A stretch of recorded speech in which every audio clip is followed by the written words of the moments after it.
मैं हूं राम टिकुल सर और आपका अपने पैरामाउंट एकेडमी के इस यूट्यूब चैनल में हार्दिक स्वागत है। आज के इस क्लास में हम लोग महात्मा बुद्ध के जीवन से संबंधित जो घटनाएं हैं उनको पढ़ेंगे कि उन घटनाओं का क्या प्रतीक है, उन घटनाओं को अन्य किस नाम से जाना जाता है। यहाँ से हमेशा किसी भी कंपटीशन में एक क्वेश्चन जरूर आता है और मैं कहना चाहूंगा कि इस पूरे वीडियो को अंत तक जरूर देखें।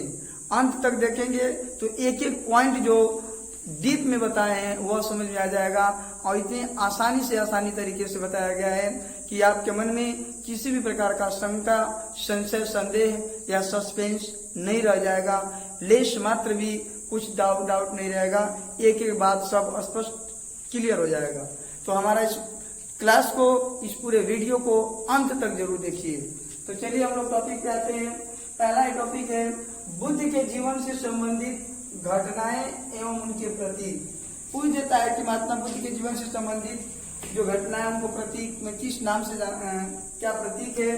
जैसे पूछ देता है जन्म का क्या प्रतीक है, गृह त्याग का क्या प्रतीक है, ज्ञान प्राप्ति का क्या प्रतीक है, प्रथम उपदेश का क्या प्रतीक है। तो एक एक पॉइंट को हम लोग क्रम से देखते हैं। जन्म का पूछ देता है जन्म का क्या प्रतीक है। तो जन्म का प्रतीक है कमल, कमल व सांड। ध्यान दीजिएगा, महात्मा बुद्ध के जीवन का प्रतीक कमल व सांड। गृह त्याग का प्रतीक है घोड़ा। गृह त्याग का क्या प्रतीक है? घोड़ा। हम क्रम से अभी आपको एक ऐसा रिलेशन बता देंगे, एक ऐसा कनेक्शन जोड़ दिया जाएगा कि आप याद कर लेंगे, भूलेंगे नहीं। ज्ञान प्राप्ति का प्रतीक है पीपल। ज्ञान प्राप्ति का क्या प्रतीक है? पीपल। प्रथम उपदेश का क्या प्रतीक है? चक्र। मृत्यु का प्रतीक है स्तूप और निर्वाण का प्रतीक है पद चिन्ह। पद चिन्ह। अब देखिए इसको कैसे याद करेंगे। जो पूछता है यही ज्यादा पूछता है, गृह त्याग का पूछता है, ज्ञान प्राप्ति का प्रथम, ये तीन बहुत ज्यादा पूछता है। तीन तो अक्सर पूछता है। तीन अब कभी मत भूलिएगा कि इन तीनों का प्रतीक क्या है बुद्ध के जीवन किससे संबंध में। तो जन्म का कमल और सांड में ये याद कर लेंगे। तो कमल का मान लीजिए कमल रूपी पंखुड़ियों के रूप में अवतरित हुए। लेकिन गृह त्याग का जो पूछता है उसको हम कैसे बताएंगे। गृह त्याग किए तो घोड़े पर चढ़ करके अपने चन्ना सारथी को लिए और चले गए। तो गृह त्याग कैसे किए? घोड़े पर बैठ करके। तो घोड़ा उसका प्रतीक हो जाएगा। गृह त्याग का क्या प्रतीक हो जाएगा? घोड़ा। ज्ञान प्राप्ति, आपको पता है कि महात्मा बुद्ध को ज्ञान की प्राप्ति पीपल वृक्ष के नीचे हुई थी। तो ज्ञान प्राप्ति का प्रतीक ही मान लिया जाएगा पीपल का वृक्ष। क्या हो जाएगा? पीपल। एक कनेक्शन जुड़ गया। देखिए कोई न कोई एक कनेक्ट करके, कोई न कोई वहां लॉजिक लगा करके जब याद करेंगे तो फिर कभी भूलेंगे नहीं, एकदम वो हमेशा याद रहेगा। तो ज्ञान प्राप्ति का हो जाएगा पीपल। प्रथम उपदेश दिए। तो प्रथम उपदेश जब दिए तो एक लोगों को ज्ञान मिला, एक ज्ञान का प्रकाश फैला, तो वो चक्र हो जाएगा। चक्र, जो ज्ञान का चक्र चलता है तो चारों तरफ से क्या हो जाता है? प्रकाश फैल रहा है, चारों तरफ से प्रकाश निकल रहा है। तो किस रूप में आ गया? चक्र के रूप में आ गया। तो इस तरह से आप याद कर सकते हैं कि प्रथम उपदेश का क्या प्रतीक है? चक्र प्रतीक है। लेकिन मृत्यु का प्रतीक क्या है? स्तूप। अब बहुत लोग सोचते हैं कि स्तूप क्या होता है, स्तूप समझ नहीं पाते हैं स्तूप है क्या। तो स्तूप जो है बौद्ध धर्म का एक धार्मिक स्थल होता है और स्तूप जो शब्द है इसका शाब्दिक अर्थ होता है ढूहा। ढूहा या ढेर, मिट्टी का ढेर। ढूहा भी कह सकते हैं या मिट्टी का ढेर या ऊंचा उठा हुआ भाग भी कह सकते हैं। उसी को ढूहा बोलते हैं, उसी का ढेर, उसी को ढेर बोलते हैं। तो देखिए इसको स्तूप जो है बौद्ध धर्म का एक धार्मिक स्थल है। जब महात्मा गौतम बुद्ध की मृत्यु हो गई थी तो इनके शरीर को 8 भागों में विभाजित करके 8 स्थानों पर स्तूप बनाए गए थे। उनके शरीर के एक पार्ट को रख करके वहां रख दिया गया यादगार के रूप में। उनके भिक्षा पात्र, जिस बर्तन में वो भिक्षा मांगते थे, जिस बर्तन में खाते थे, उनके जीवन में जो भी चीजों का प्रयोग किए उन सभी चीजों को रख करके वो स्तूप बनवाए गए। स्तूप, तो वही स्तूप है बौद्ध धर्म का धार्मिक स्थल।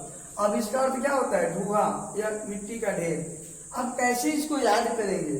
यहाँ पे अक्सर कुछ लोग मृत्यु को पद चिन्ह बता देते हैं तो निर्वाण को स्तूप बना देते हैं। तो ये गलत हो जाता है। यह मृत्यु का प्रतीक क्या है? स्तूप। अब देखिए कैसे इसको याद करेंगे।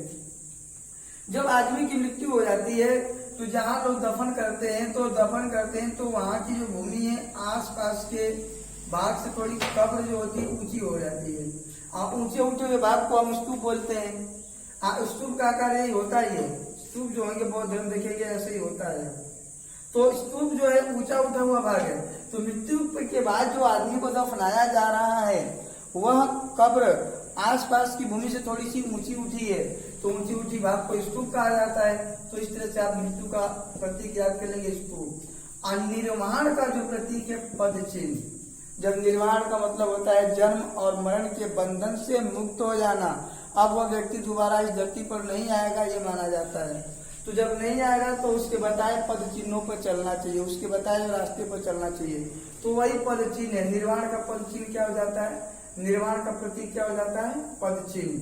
तो यहाँ पर हम लोग सीखे बुद्ध के जीवन से संबंधित घटनाओं एवं उनके प्रतीक को कैसे याद करेंगे।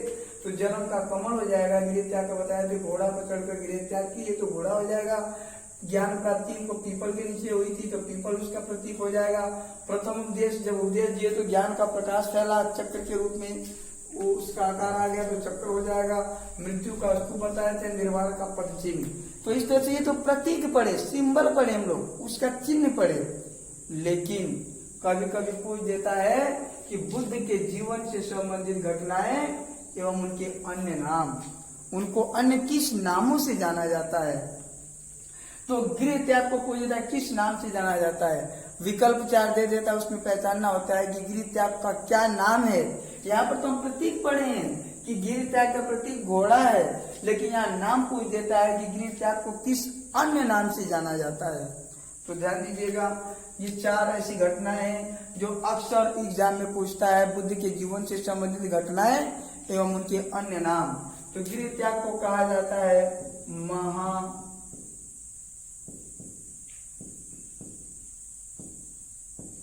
महाभिनिष्क्रमण। महाभिनिष्क्रमण क्या कहा जाता है?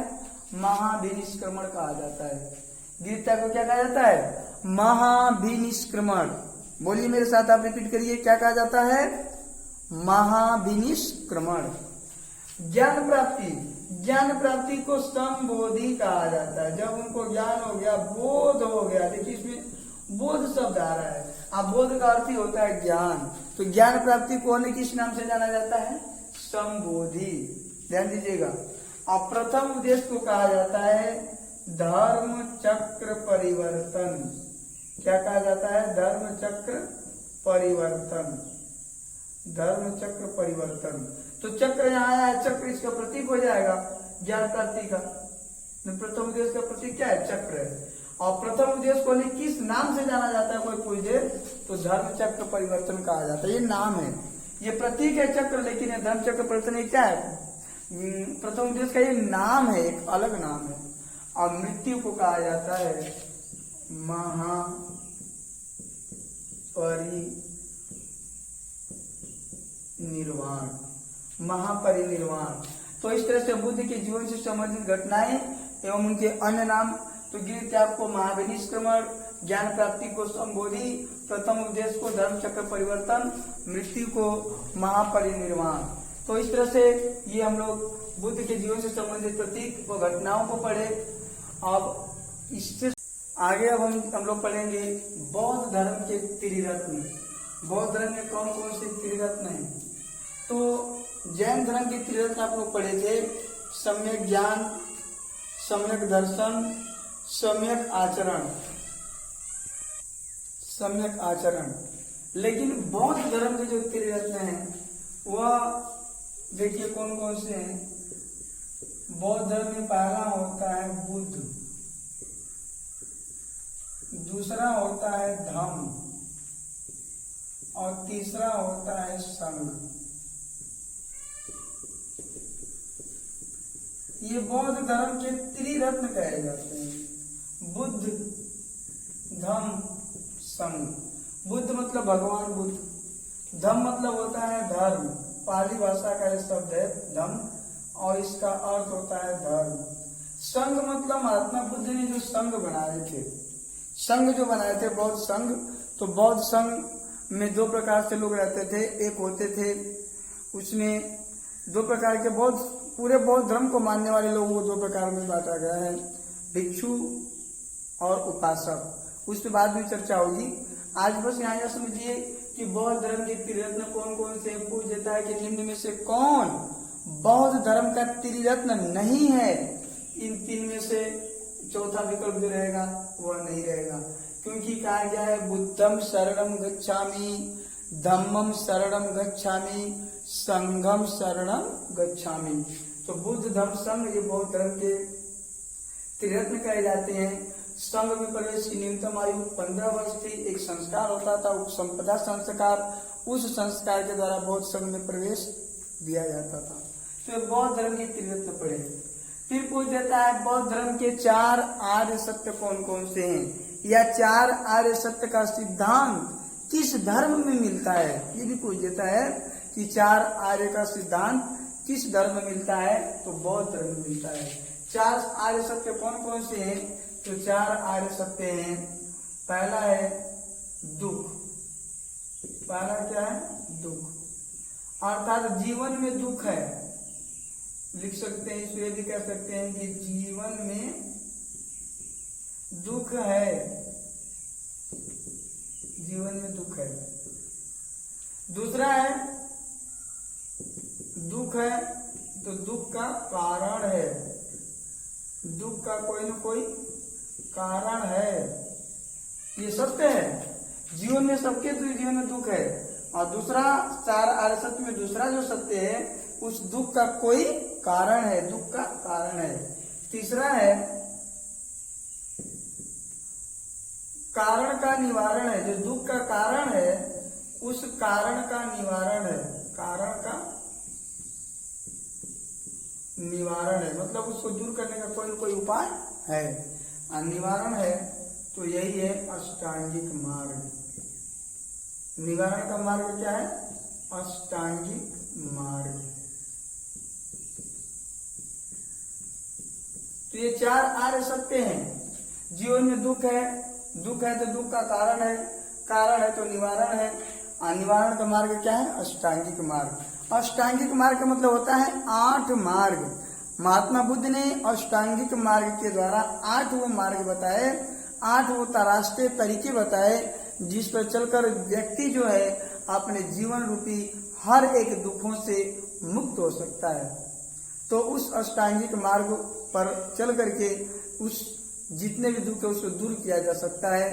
तो इस अष्टांगिक मार्ग को हम लोग अगले चैप्टर के अंतर्गत पढ़ेंगे।